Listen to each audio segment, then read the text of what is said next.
Assalamualaikum warahmatullahi wabarakatuh. Selamat datang kembali sahabat beriman di ruang di mana kita sama-sama belajar untuk memahami ritme semesta ciptaannya dan menyelaraskan diri dengan kehendaknya. Pernahkah sahabat merasa seolah hidup ini berjalan di tempat?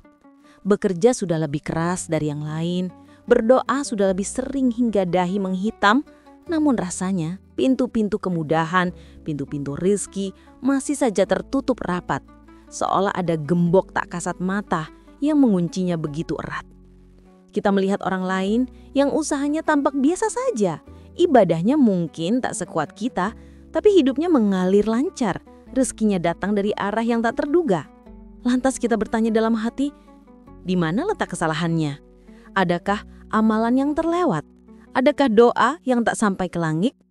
Pertanyaan-pertanyaan ini seringkali menggantung di benak kita, menciptakan keresahan, bahkan terkadang sedikit rasa putus asa. Kita merasa sudah melakukan segalanya, tapi hasilnya tak sepadan. Jika sahabat beriman pernah merasakan hal serupa, maka mungkin video ini adalah jawaban yang dikirimkan Allah untuk kita renungi bersama. Sebelum kita menyelam lebih dalam, saya mengajak sahabat sekalian untuk sejenak menekan tombol like, memberikan komentar positif sebagai jejak digital kebaikan kita, dan tentu saja subscribe agar kita bisa terus bertemu bersama dalam lingkaran iman ini. Sahabat beriman, seringkali kita terlalu fokus mencari kunci di luar diri kita. Kita mencari pekerjaan yang lebih baik, kita mencari peluang bisnis yang lebih besar, kita mencari koneksi orang-orang hebat. Semua itu tidak salah, itu adalah bagian dari ikhtiar yang diperintahkan. Namun, kita lupa bahwa gembok terbesar yang mengunci aliran rezeki itu seringkali tidak berada di luar sana. Gembok itu ada di dalam diri kita sendiri, terpasang di gerbang batin kita dan kuncinya pun ada di sana. Kunci pertama dan yang paling utama yang menjadi pondasi dari segala-galanya adalah apa yang disebut dengan prasangka, husnudzon kepada Allah. Ini terdengar sederhana, klise, bahkan mungkin membosankan bagi sebagian orang yang sudah sering mendengarnya. Tapi mari kita bedah lebih dalam, bukan hanya di permukaan. Dalam sebuah hadis qudsi yang agung, Allah Subhanahu wa Ta'ala berfirman, "Aku sesuai dengan prasangka hambaku kepada aku." Coba kita resapi kalimat ini, bukan hanya dengan akal, tapi dengan seluruh jiwa kita. Allah tidak berkata, "Aku akan memberikan apa yang hambaku minta." Tapi Allah menegaskan, aku sesuai dengan prasangka hambaku. Ini adalah sebuah kaidah ilahi yang mutlak, sebuah hukum alam spiritual yang tidak akan pernah berubah. Artinya, apa yang kita yakini di dalam hati kita tentang Allah, tentang rezeki, tentang masa depan, itulah yang akan menjadi realita dalam hidup kita. Semesta beserta seluruh isinya akan dikerahkan oleh Allah untuk mewujudkan prasangka kita itu. Jika di dalam hati kita tersembunyi sebuah prasangka bahwa mencari uang itu susah, bahwa rezeki itu terbatas dan harus diperebutkan, bahwa hidup ini adalah perjuangan yang melelahkan, maka Allah sesuai dengan prasangka kita itu akan menghadirkan realita yang persis seperti itu. Kita akan dipertemukan dengan orang yang sulit, kita akan dihadapkan pada situasi yang pelik, dan setiap rupiah yang kita dapatkan akan terasa seperti hasil dari cucuran keringat dan air mata. Sebaliknya, jika kita mampu membangun sebuah prasangka yang kokoh di dalam jiwa bahwa Allah Maha Kaya, bahwa rezekinya terhampar luas, seluas langit dan bumi, bahwa setiap makhluk sudah dijamin bagiannya, dan bahwa rezeki itu akan datang kepada kita dengan cara yang mudah, cara yang berkah, dari arah yang tak terduga. Maka Allah sekali lagi, sesuai dengan prasangka kita, akan membukakan jalan-jalan kemudahan itu. Tiba-tiba ada teman lama yang menawarkan proyek. Tiba-tiba ada ide bisnis cemerlang yang muncul di kepala saat kita berwudu. Tiba-tiba ada kebutuhan yang terpenuhi bahkan sebelum kita sempat memintanya. Ini bukan sihir, ini bukan kebetulan. Ini adalah cara kerja hukum prasangka yang Allah tetapkan sendiri. Pertanyaannya, bagaimana cara kita membangun prasangka baik ini di tengah gempuran realita yang terkadang pahit? Di tengah cicilan yang harus dibayar dan kebutuhan yang terus meningkat. Disinilah letak ujian keimanan kita. Membangun prasangka baik bukanlah sekedar berpikir positif yang naif. Ia adalah sebuah keyakinan mendalam yang lahir dari pengenalan kita kepada Allah, Sang Maha Pemberi Rizki. Prasangka baik ini kemudian harus diperkuat dengan pilar kedua, yaitu rasa syukur yang otentik.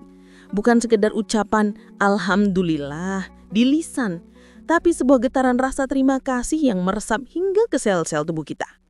Syukur adalah frekuensi tertinggi yang bisa dipancarkan oleh seorang hamba. Dan frekuensi inilah yang menjadi magnet terkuat untuk menarik lebih banyak nikmat. Allah sendiri telah memberikan jaminan yang pasti di dalam Al-Quran. Dalam surat Ibrahim ayat 7, La in syakartum la azidannakum, wa la in kafaratum inna azabi lasyadid. Artinya, sesungguhnya jika kamu bersyukur, pasti kami akan menambah nikmat kepadamu. Dan jika kamu mengingkari nikmatku, maka sesungguhnya azabku sangat pedih. Ayat ini adalah sebuah janji. Dan janji Allah tidak pernah ingkar. Kata la azidannakum, pasti akan aku tambah, adalah sebuah penegasan yang luar biasa kuat. Penambahan ini tidak hanya berlaku pada materi, tapi pada segala aspek kehidupan.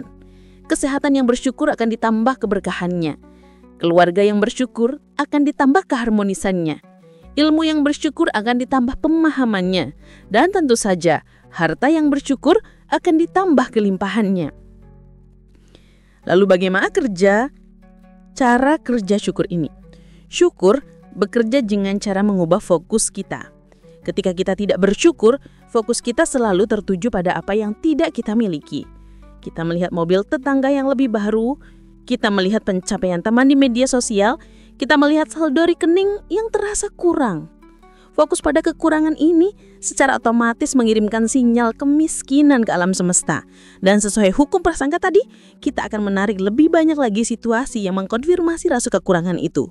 Sebaliknya, ketika kita membiasakan diri untuk bersyukur, kita memaksa pikiran kita untuk fokus pada apa yang sudah kita miliki. Kita bersyukur atas napas yang masih bisa kita hirup gratis. Kita bersyukur atas mata yang masih bisa melihat indahnya pagi. Kita bersyukur atas secangkir teh hangat yang bisa kita nikmati. Kita bersyukur atas atap yang melindungi kita dari hujan. Hal-hal kecil yang sering kita anggap remeh ini sesungguhnya adalah nikmat luar biasa yang tak ternilai harganya.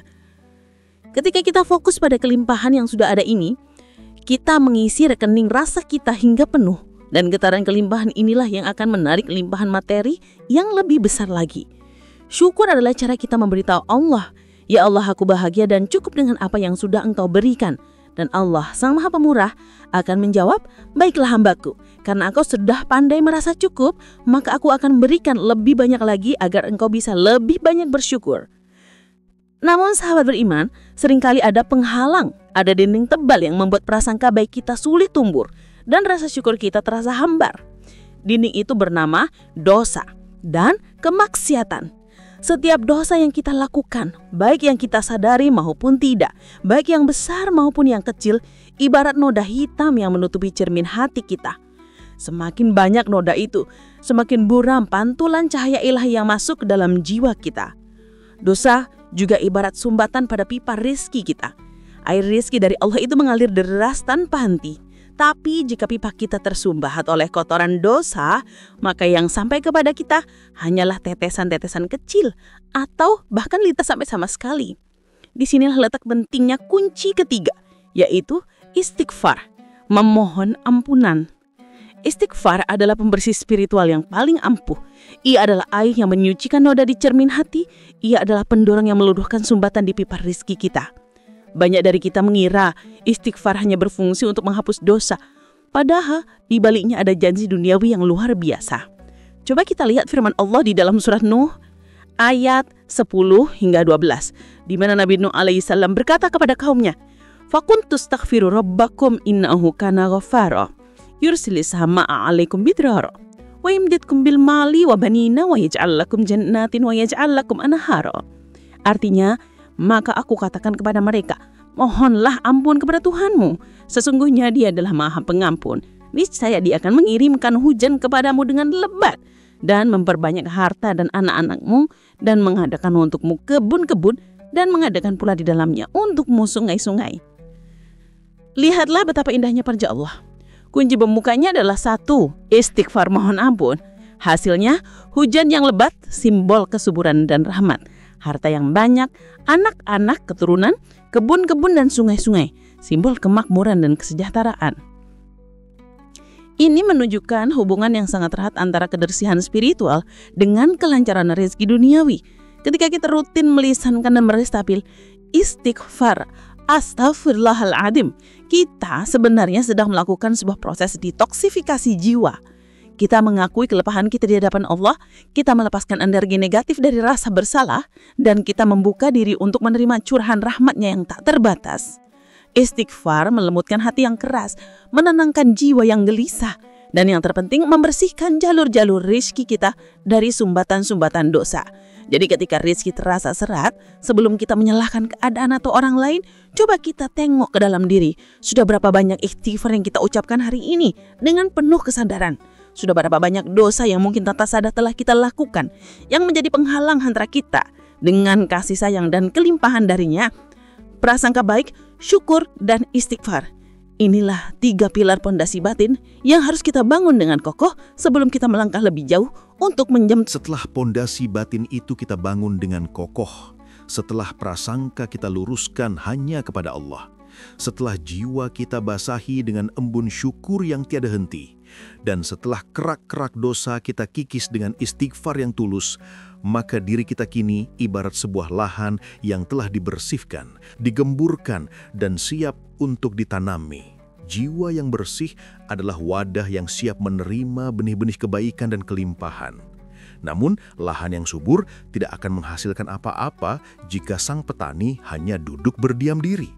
Disinilah kita memasuki gerbang selanjutnya, yaitu gerbang ikhtiar yang sinkron. Ikhtiar atau usaha adalah sebuah keniscayaan. Islam adalah agama yang sangat menghargai kerja keras.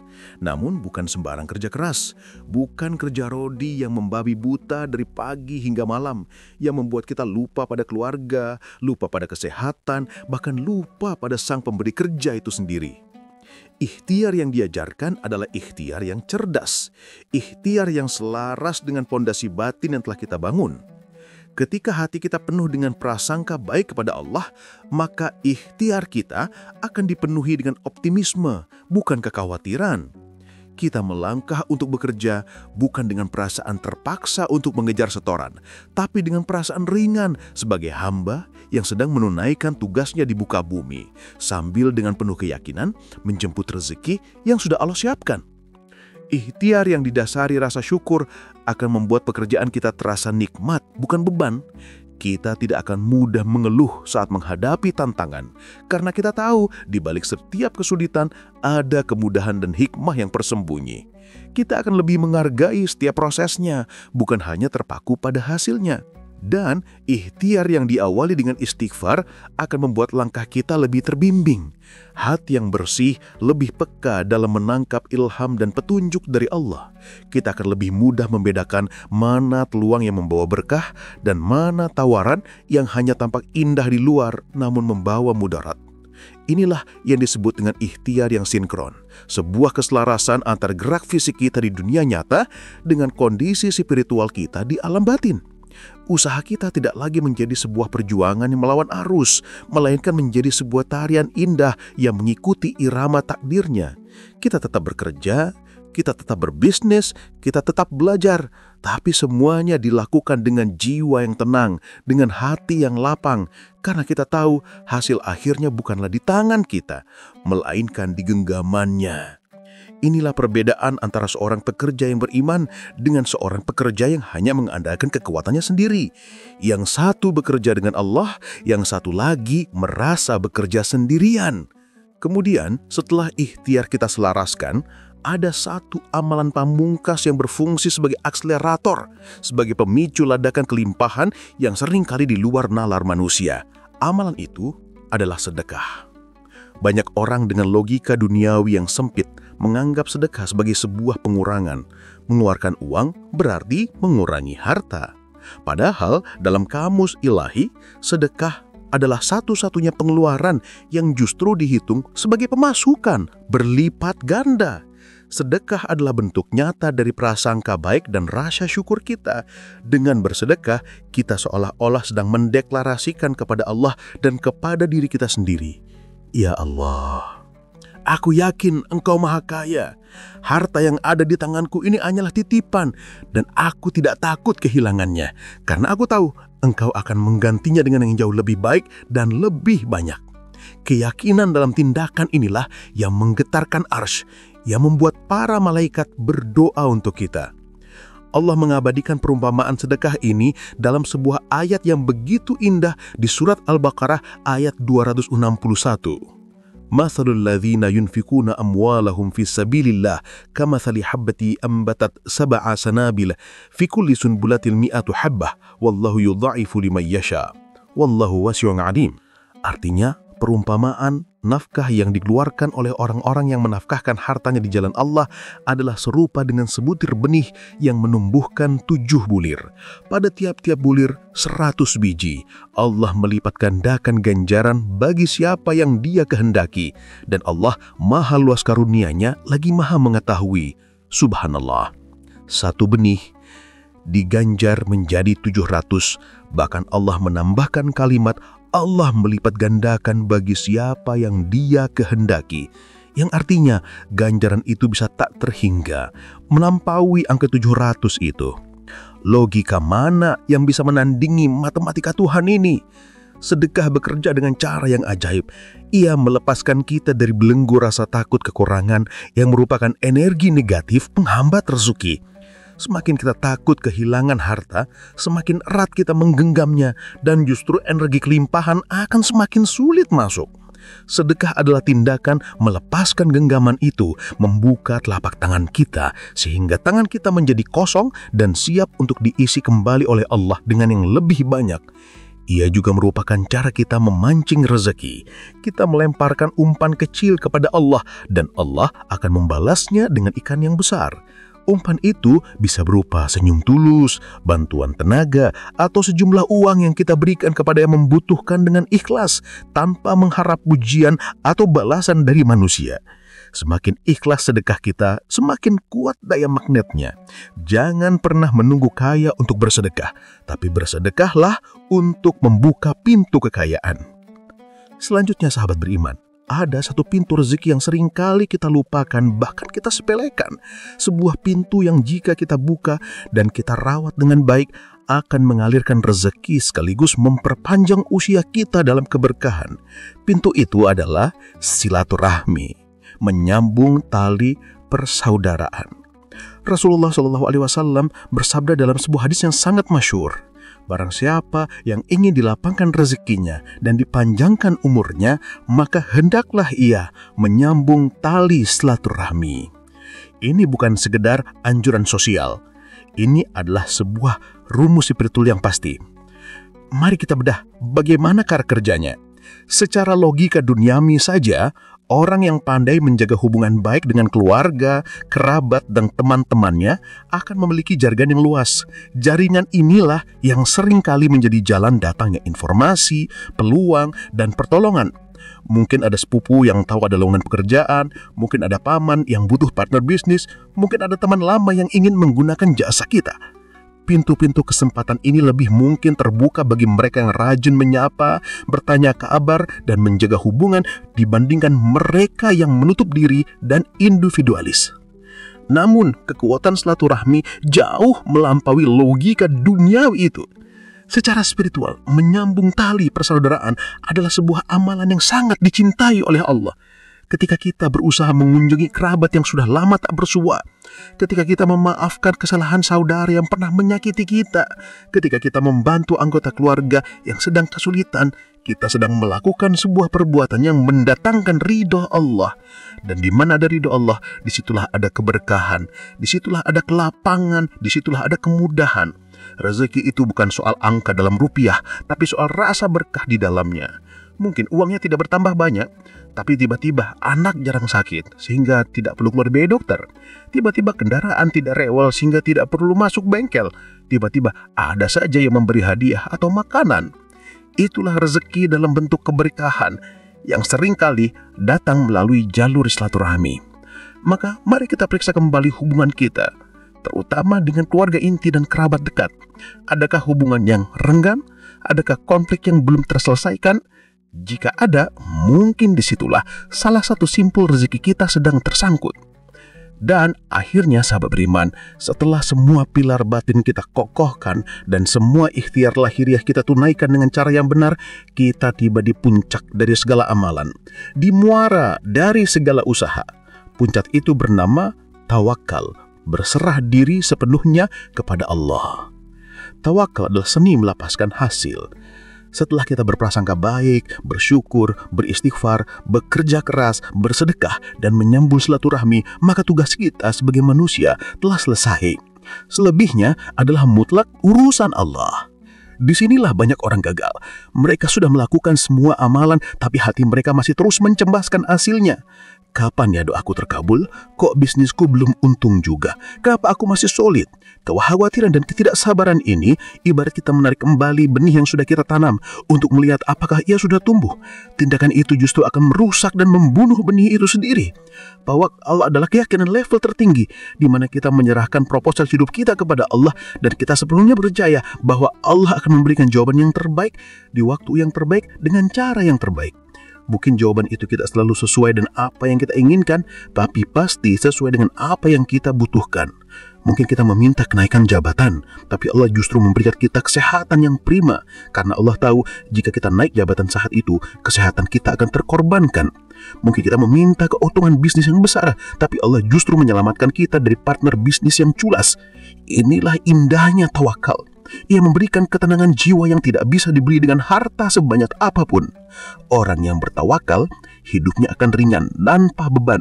Ia tetap berusaha maksimal, namun hatinya tidak terikat pada hasil. Jika berhasil, ia bersyukur. Jika gagal, ia bersabar dan berprasangka baik bahwa pasti ada hikmah yang lebih besar di baliknya. Ia tahu bahwa ia berada dalam penjagaan Zat yang Maha Kuasa dan Maha Bijaksana. Maka sahabat beriman, inilah sebuah perjalanan lengkap menjemput